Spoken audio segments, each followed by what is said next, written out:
কুলটি থানায় বিক্ষোভ দেখালো কংগ্রেস। কর্নেল সুফিয়া কুরেশিকে নিয়ে মধ্যপ্রদেশের এক মন্ত্রীর কুরুচিকর মন্তব্যের প্রতিবাদে আসানসোলের কুলটি থানায় বিক্ষোভ দেখালো কংগ্রেস।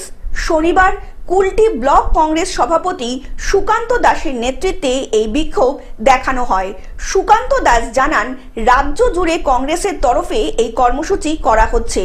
বিক্ষোভ শেষে ওই মন্ত্রীর নামে থানায় অভিযোগ দায়ের করা হয় ব্লক কংগ্রেস নেতৃত্বর তরফ থেকে। কর্তব্য, আমরা সবসময় কর্মসূচি না, কর্তব্য বিশ্বাসী এবং কর্তব্য পরায়ণ পার্টি আমাদের, আমরা কর্তব্য করি।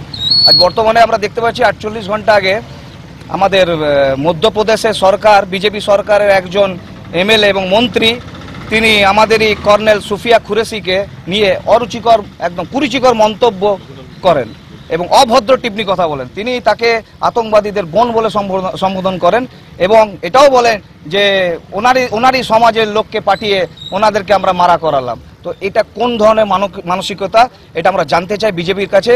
যে বিজেপি পার্টি সবসময় নিজেকে দেশ বলে মনে করেন, দেশের ধর্ম বলে মনে করেন, দেশত্ব ভক্তি পার্টি বলে মনে করেন, তারই দলের এবং তারই সরকারের মন্ত্রীরা এইভাবে আমাদের সেনার উপরে নিয়ে কথা বলছে।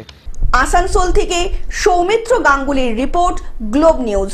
এখন থেকে গ্লোব টিভি দেখুন আপনার স্মার্টফোনেও। গুগল প্লে স্টোর অথবা অ্যাপল স্টোর থেকে ডাউনলোড করুন গ্লোব টিভি লাইভ অ্যাপ। এছাড়া জিও টিভি অ্যাপ থেকে দেখুন গ্লোব টিভি লাইভ।